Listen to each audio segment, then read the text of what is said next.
Secret ingredient, potatoes. Peeling potatoes. Old-fashioned peeler. Good old-fashioned.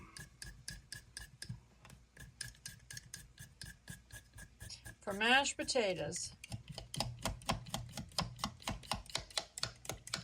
Okay, he's moved on to the sweet potatoes.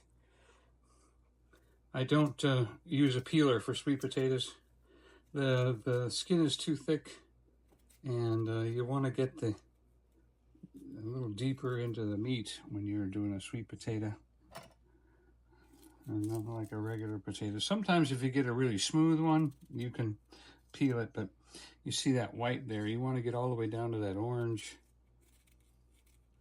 You want to. And you want to be careful because you're using a knife. Yeah, I know.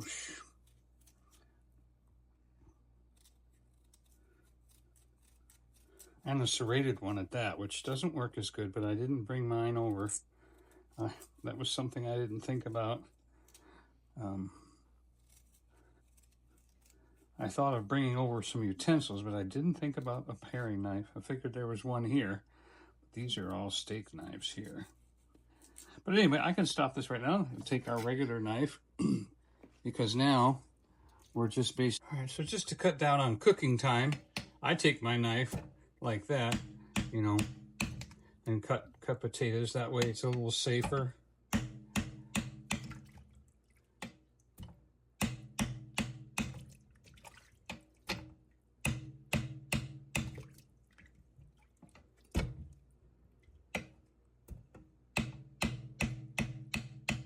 And that just cuts down on your cooking time, especially if you remember to do all of them.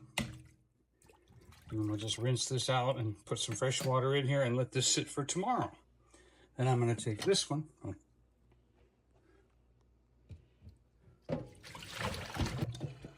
So I'm going to rinse out the dirty water, put those there, and then these, it's going to be the sweet potatoes go in here.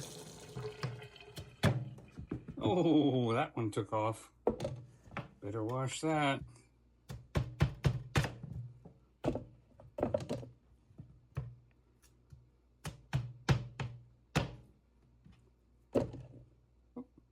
Oh, that's the one I was just showing you what was going on. And we're going to rinse these off and set them aside to boil tomorrow.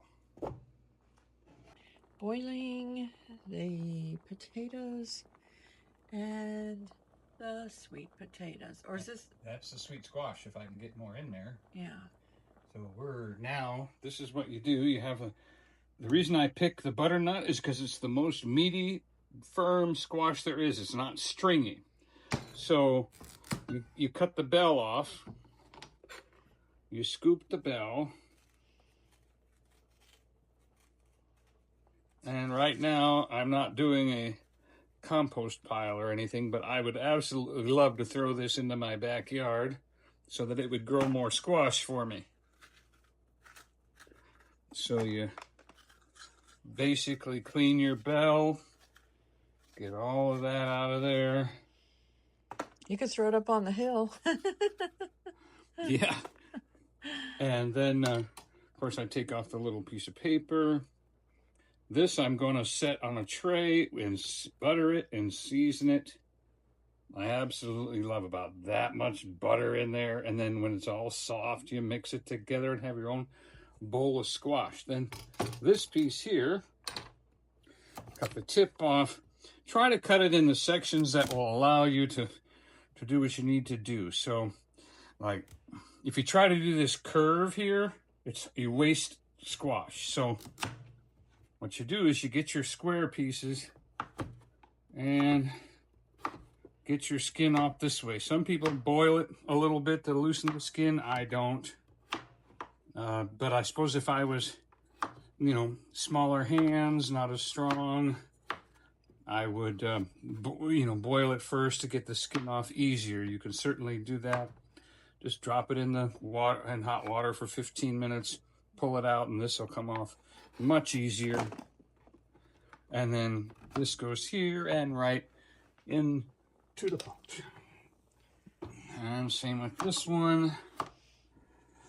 Don't try to, don't try to curve your knife around the corners or anything. Just take off the top like this. Then go back around again and take off the side.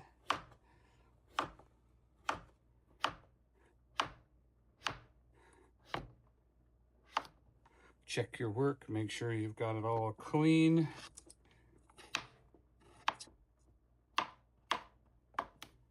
Don't want any spots. Who knows what's been creeping in there, huh?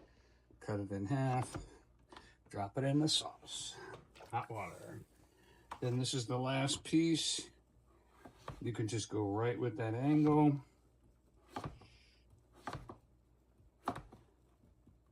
Could people cut that off with a peeler? No, this is too tough for a potato peeler. It's too tough for a paring knife too. That's why I'm using this block knife. Go a little bit of that. Just give that a quick circle and drop that in. And it's already got sweet potatoes in there. Yep. And then he puts the squash in because he makes sweet squash potatoes. Sweet squash potato. One more to do, and then we'll do the eggs. All right, mashed potato time. Half a stick of butter. You can cut it a couple times so that it melts in quickly, especially since I've let this cool off a little bit. But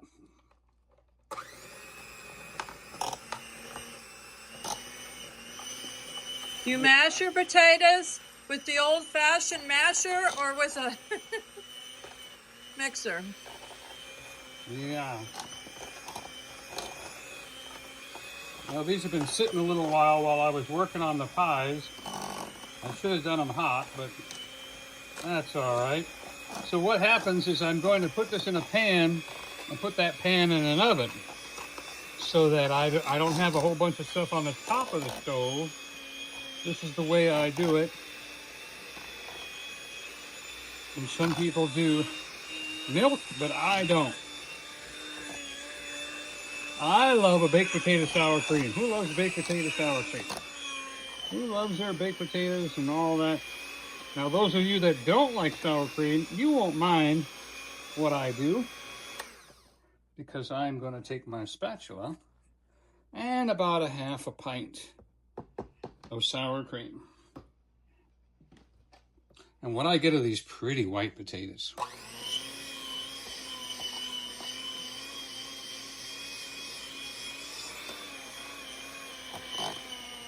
Brightens them up.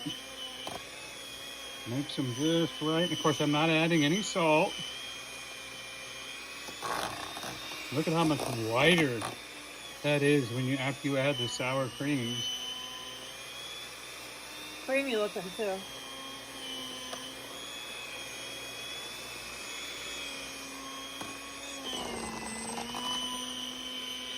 Oh, can't have that. Come on, let go.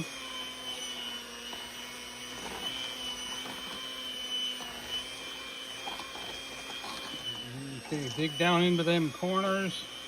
I do have a big mixing machine, which I use normally, but it's in storage. There you go. Now we're gonna go ahead and lift this up and get this off. Watch it. Don't put your fingers in there like that. Don't. Watch out for your finger. You don't want your fingers going in there. Yeah. But it doesn't happen when you come down from the top. You just lay on the top. It'll be all right. But we don't recommend that. So then Mr. Spatula. And when I build a little wall between two, I put a little piece on the floor with the tin foil. You don't just put a wall up, you actually put a little floor on there so that when the potatoes touch that tin foil, it holds it in place. That's because I can't have white potatoes. He's going to put the other potatoes on the other side.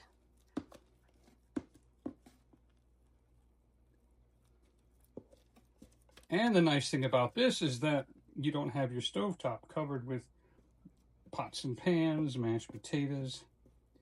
Oh, there's a little bit that didn't get mixed in. Okay.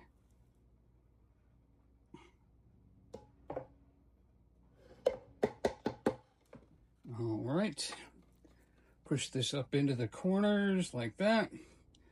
And then push your little push bar right there. And I'm going to take this part that didn't mix and put it over here and eat that separate, because that didn't get mixed in with all the butter and sour cream, and plus it's full enough as it is. So, authentic mash. We'll just push that way. Now we're going to mix the sweet squash potato and put it over here.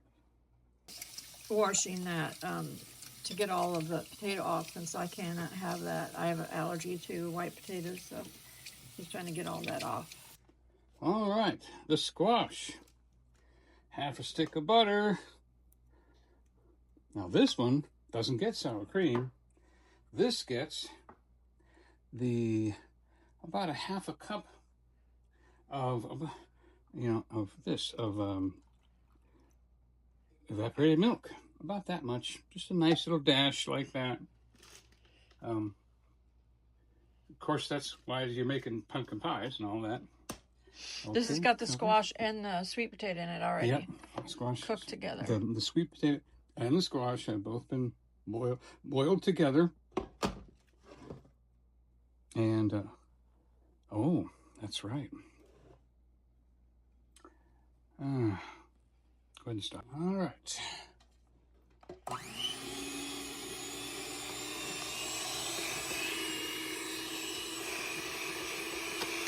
I've got a big old KitchenAid mixer with the drop bucket, and oh, I love it, love it, love it. Make bread, grind meat, do everything. So the reason I do the 50% potato and the 50% butternut squash is because the potatoes are heavy, but the squash has got just too much fiber, too fibery, you know, and people don't like it. But when you mix the potato and the squash together, you get this beautiful orangey combination. And there we are. Done already. Did I clean my spatula off already? All right, there it is. 50-50. A beautiful orange mix. And it's going to go right in here. I better leave that much out, because it looks like we're already full. Yep, let's push that a little bit. Push the potatoes that way. Ooh, I'm glad I didn't put any more in. All right, well, this part over here, that'll tide me over till dinner. I love this stuff. There's another oven.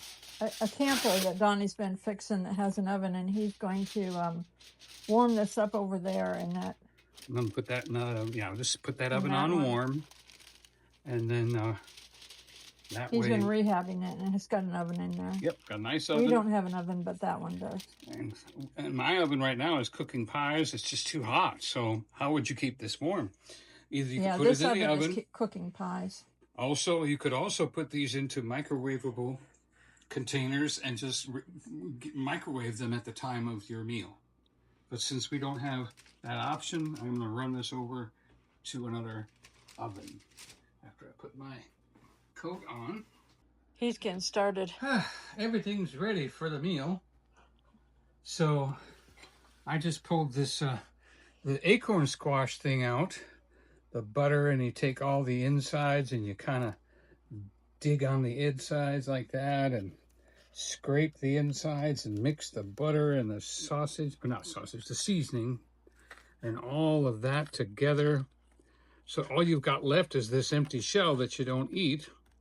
And you mix everything else, ooh, like that. Oh man, that's awesome. Look at that. Until you get it all mixed in. He's eating his Thanksgiving dinner in pieces. So not all at once. the gravy's done. The meat is, all we've got left now is the turkey. The turkey and the apple pie. I mean, the pumpkin pie is in the oven. I'll save this one for a guest if a guest shows up. And all the seasoning and everything. And the butter. Oh boy.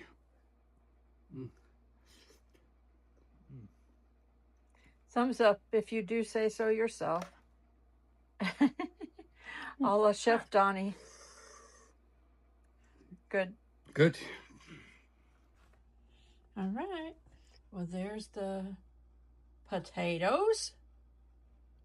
The gravy. Beautiful, smooth, beautiful gravy. Don boy,